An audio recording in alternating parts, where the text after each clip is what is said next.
Hello, everybody. Dr. F. Scott Field here, and I'd like to introduce you to our newest sponsor. The NPTE Final Frontier is the review course that I wish was around when I took the board exam. For those of you who know my story, it took me a handful of times to pass that exam, and quite frankly, I really wish I had an exam review course around, just like the NPTE Final Frontier. Check out their website, npteff.com, and use the code HET at checkout for 10% off to all of our listeners and fans. Hey, y'all. This is Farley Schweighart with the HET Podcast. I want to welcome you to another episode. This is actually my first podcast for HET as a co-host, and so I'm super excited to be here. For those of you listening to the podcast and not watching on the YouTube channel, I just want you to know that Resilient may be my middle name.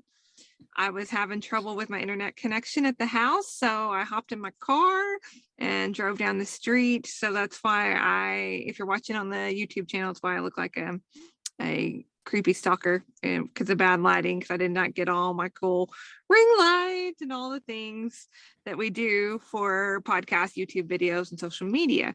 I am one of my many hats is director of clinical education, so that may be where my resilience comes from. I'm not real sure, but at any rate, I am excited about our conversation today. I have one of my former students on the podcast with us today, Clare A Doss. She graduated from the Arkansas State Doctor of Physical Therapy program in 2020.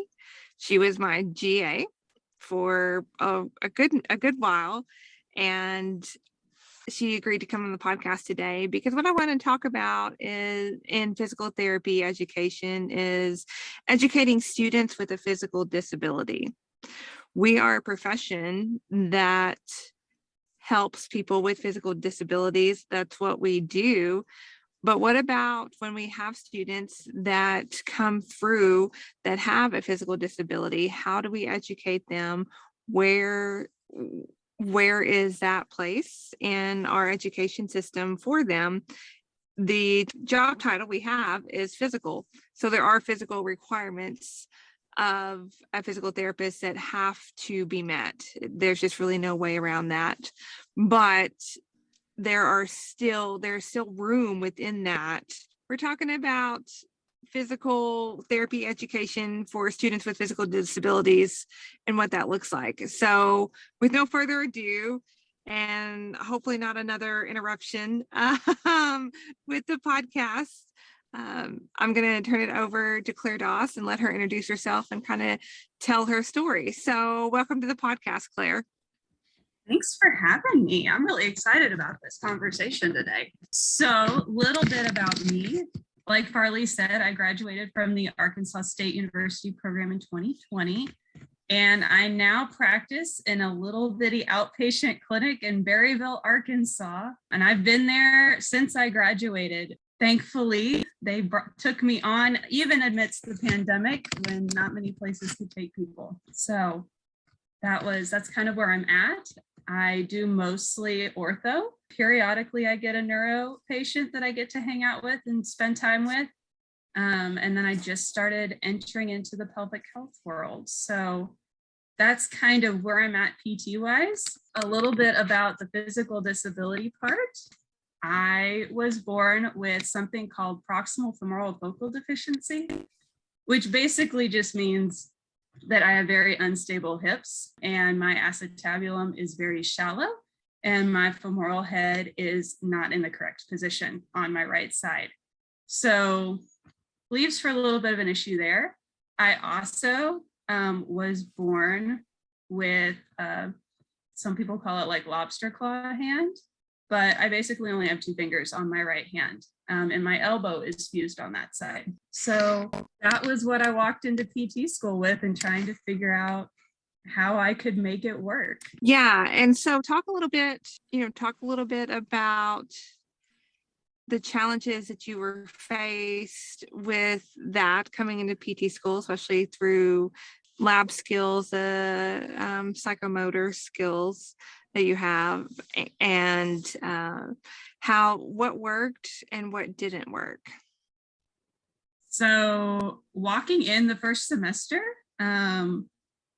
clinical procedures lab. I mean, simple things that most of us, once you're out in the field and you've been working for a while, take for granted, like simple joint mobs. Proper positioning for yourself was really hard, like trying to figure out how to accommodate having a shorter hand or arm on that side, trying to get a good grip on like a foot to do an ankle mob was really hard.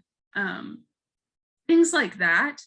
I walked into the program and I actually had a conversation with one of the professors the first day right before I started, and was, I said, look, I filled out that paper and I said I could do everything that was physically required to do this job, but I don't know if that's going to be the case. Like, what do I do? And she said, just go, just start the classes and we'll figure it out from there.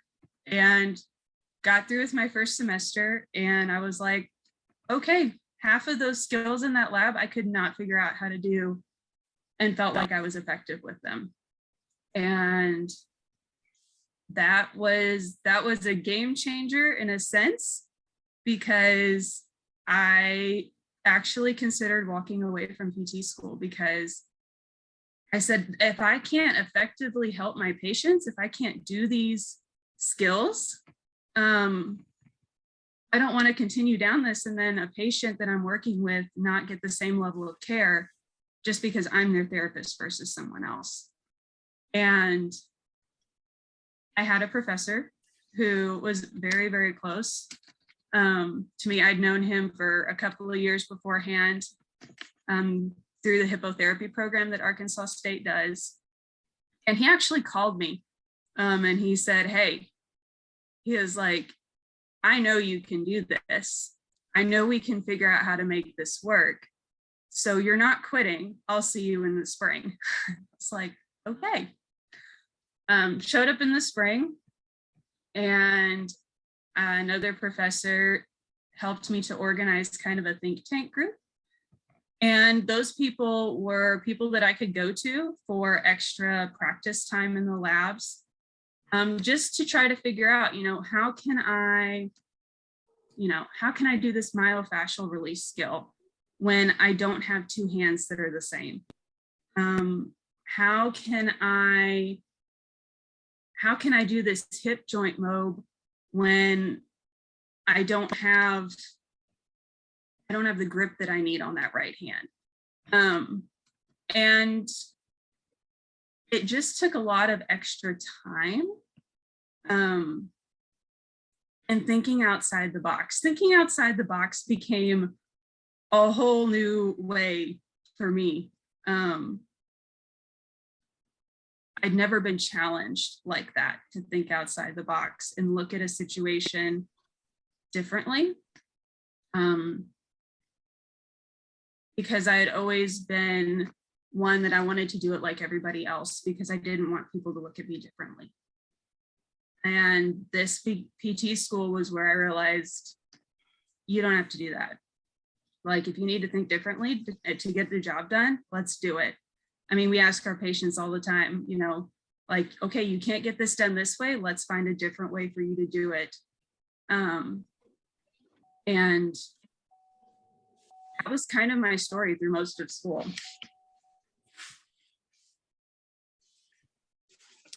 Yeah, by the time I think I met you would be the fall of your second year. Mm-hmm. So, by the time when I was preparing for this conversation earlier today, I was reflecting back to when I met you and the experiences we had when you were my GA and in different parts through your PT school career. And because of what was intriguing for me to have this conversation with you was how you present yourself, how you carry yourself, and how you were brought up, that I never noticed that there was an issue for you. I remember the first time I noticed it, and we were at the hippotherapy barn and we were hauling something out. It was a table or a cooler or something. And I was in a hurry, and you were like, Farley, you've got to slow down. I've got one arm. I'm fixing to drop this. I don't even know what it was. I was like, oh yeah, don't be, come on, Farles, don't be so, that's ridiculous. So, I mean, that was literally the first time that it ever dawned on me, because the think tank that you were able to cultivate and working with those other professors prior to that, you guys have gotten through a lot of that foundational stuff.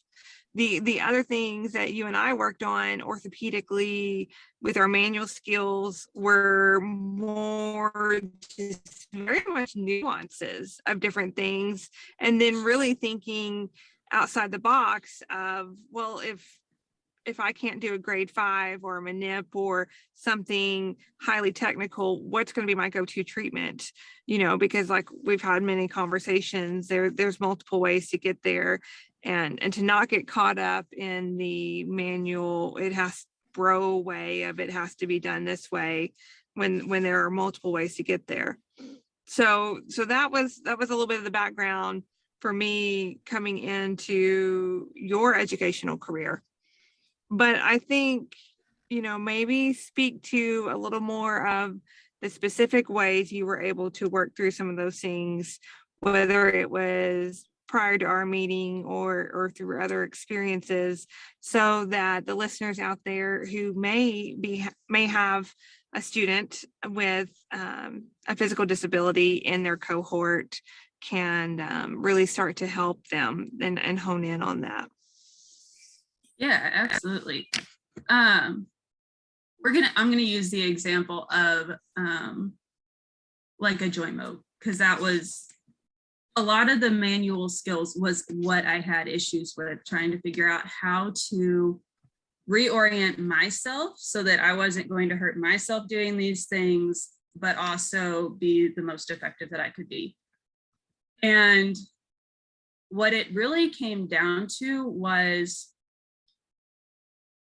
spending time in the lab with a professor, whoever was teaching that course or not teaching that course. There were sometimes I would just grab whoever was in the office and say, hey, can you come help me think through this?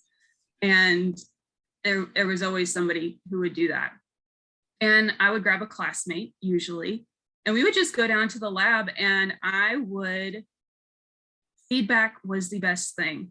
I would practice a skill, and I would have the professor watching me and could give me external feedback of like, hey, change your position here. Have you considered using a gait belt here? Have you looked at changing how the patient is positioned so that you have a more effective pull? And then I would ask my peer, hey, does this feel like how, somebody else in the class or how the professor did it? What could be changed? What do you think I need to work on? And that feedback and that conversation back and forth with those two people became invaluable. That was how I learned. It's just like basically any other student. It's just a difference of looking at the situation and going, okay, she doesn't have that extra hand for the pull, so what can she use instead to get the same effect? Or, this person can't see that, but they have the same, they have the feel. So how can they use their feel to look at that situation instead? But that was honestly how I worked through almost everything, was just conversation back and forth, picking different people's minds. Different people had different ways to do things. Looking at, so like one of our professors, Dr. Green, pretty short lady, I could ask her, how do you change what you do? Because how she approached a manual skill is going to be different than like how Dr. Guffey would, big, tall guy. And so she could sometimes think outside the box in a way that was different just because she had to because of her size. And so I was able to use some things from her that was useful. You know, she used a gait belt a lot more than most of the professors did to do joint mobs. Periodically, I have to do that because I just can't get a good enough grip without torquing my back because my arms are not the same length. So if I use a gait belt instead, it eliminates that issue and I get just as good of an effect on the patient. But I think for like you as professors, just being willing to give that maybe little extra time and that little extra feedback, it means so much. Because, you know, we're students, sometimes we don't always know the questions that we have. But you can look at it and go, okay, well, these are the things that probably need to be fixed, even if she doesn't know exactly what kind of questions to ask. Because sometimes the things that people would say, I'm like, oh, I hadn't even realized that was an issue. But now that you're saying that, yes, I see that. Let me correct. And I can sometimes figure out, okay, this is how I need to self-correct myself. But yeah, conversation and feedback. Well, I think it's a very good point. Students don't always know the questions that they have. And that applies whether we're talking about this situation or just physical therapy education in general. So, you know, slowing down, taking attention to detail and understanding that, I think that's a great quote from this conversation. Students don't always understand the questions that they have. And that can be applied across all of physical therapy education. So Claire, what are your thoughts? I know you have networked since your time at school through a podcast you started called the Adaptable Podcast, and with some other students who have faced similar challenges in their physical therapy education. So tell me a little bit of that experience and some of those stories. Oh gosh. And I think this was one of those, I didn't even know what I was getting into when I started doing the Adaptable Podcast with Morgan and Anna. But I learned a lot from them because they gave a different perspective of like students with chronic illnesses. Both of them deal with different things, but had similar experiences of trying to figure out, you know, for them, it may have been, you know, learning how to pace themselves in the clinic. You know, they deal with chronic fatigue. And so learning how to, you know, structure their schedule as a PT, like how can I make this work to where I can still give everything that I need to my patients, but not be putting myself at risk to literally pass out, you know?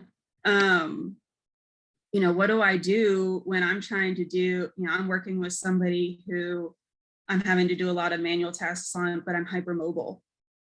How do I protect myself? Like, what do I need to change? How do I need to change my approach to therapy to make sure that I can still get the job done, but again, not injure myself? And it just gave me a new appreciation for, you know, not just the people that we treat who deal with those situations, but other therapists who are trying to navigate that. I'd never really considered that.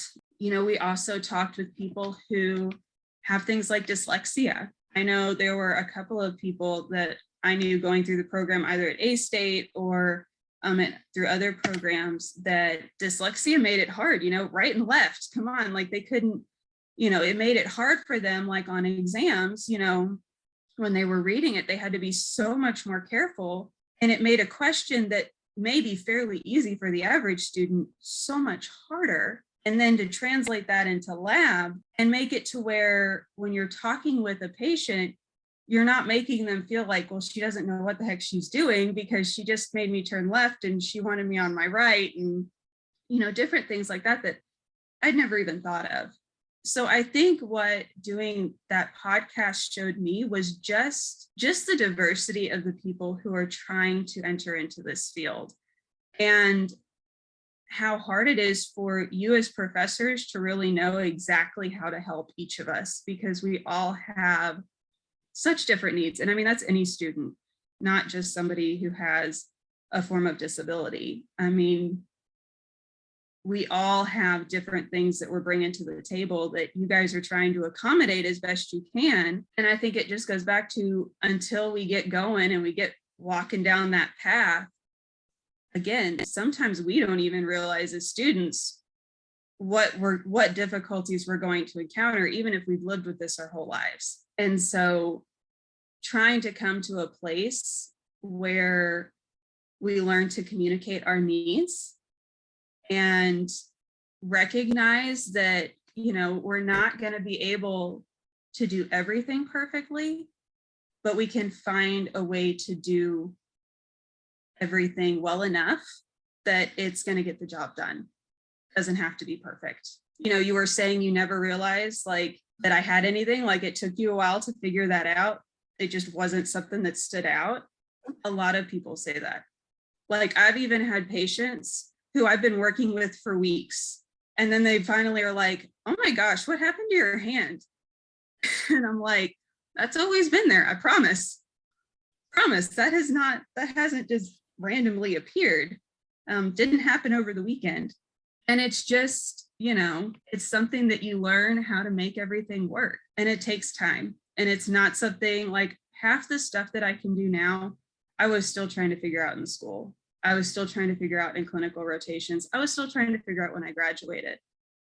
But 2 years out, we're good, and every day I learn something new, something different that I can change up. Patients teach me things that are new. They're just getting feedback from them. And as students, being open to the critiques and the criticism, that can sometimes be hard, but knowing that we're going to be so much better for it. Yeah, I think there's a lot there in that answer to that question.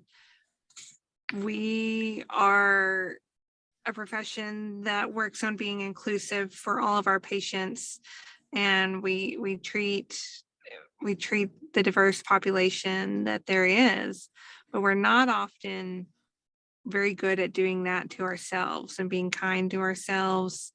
And it's there's a lot of factors there, far as through the education system. CAPTE has minimum standards that have to be achieved for physical therapy education, and those have to be met. But outside of those guidelines, teaching students to take care of themselves as they're entering a very taxing profession, mentally, emotionally, and physically. And so even telling those stories about your cohorts and other students that you guys have interacted with, the meeting the standards, educational standards of the curriculum, along with educating the student, or at least helping them to self-reflect or interact with themselves in a more positive way, to be more inclusive for themselves, whether they're dealing with a physical disability or another challenge to their education. So, Claire, I think those are some eye-opening points to the conversation today. And I think those are some great points about students don't always know the questions that they have, and being able to slow down and take that detail and time. And it's just as simple as that. Going into this conversation, I knew it wasn't going to be, it was just going to be an eye-opening conversation, hopefully for the listeners out there, not necessarily a mind-blowing one, of just keeping at the basics, keeping an open mind and keeping the basics. I say a lot these days that the champions or masters of the basics, whether you're talking about a sport or physical therapy, that they just execute those basics so well. And so for dealing with a student with a disability, those basics for them have to be altered, and the job can still get done.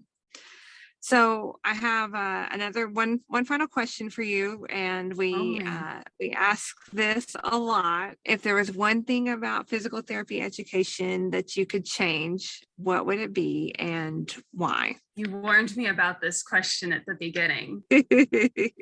That's why it's a very challenging question. I know it is, especially when it's just not something that I think about every day.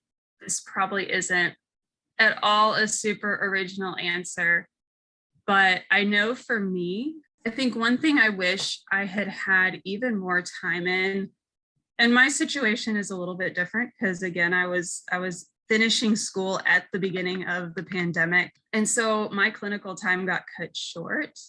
But for me, there's just so much more value in my time in the clinic, and I wish some of that could have been wrapped in when I was in didactics, because I needed that hands-on. I needed that interaction more. And while I got lots of time in the clinic, I think I would have loved even more hands-on time, even if it was like an on-site clinic that we did periodically. And I got probably more than a lot of students because we did that with hippotherapy.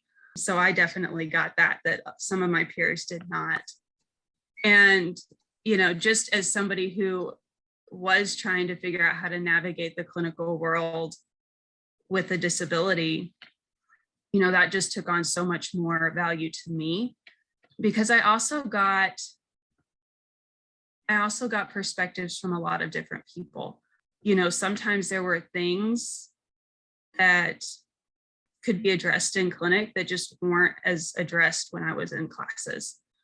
I had one clinical instructor specifically who, that was part of our day, was literally thinking through different things. Transfers were hard, especially when I was working with patients who were like dependent transfers or max assist transfers.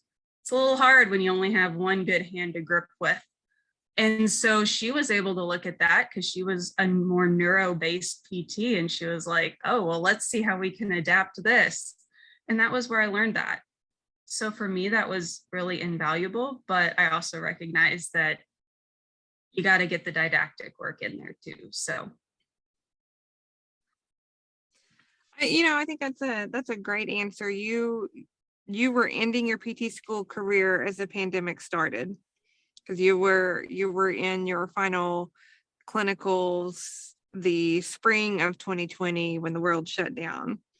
And as of recording this podcast, we'll be graduating the class that started in PT school the first year of the pandemic.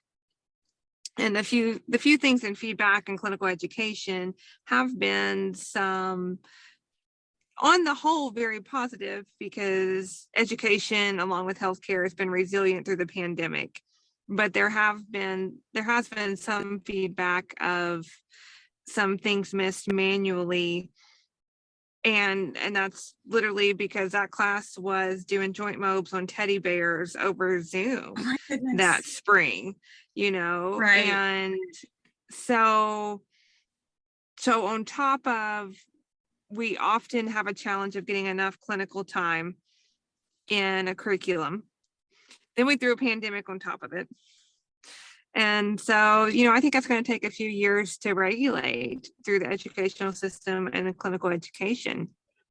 On top of, you did have more exposure to, in Arkansas State, we have a hippotherapy program that is essentially an IPE and a ICE, an intraclinical experience, because it happens in the middle of their didactic, where they do patients, PT students along with OT students manage their own patients together in a team environment.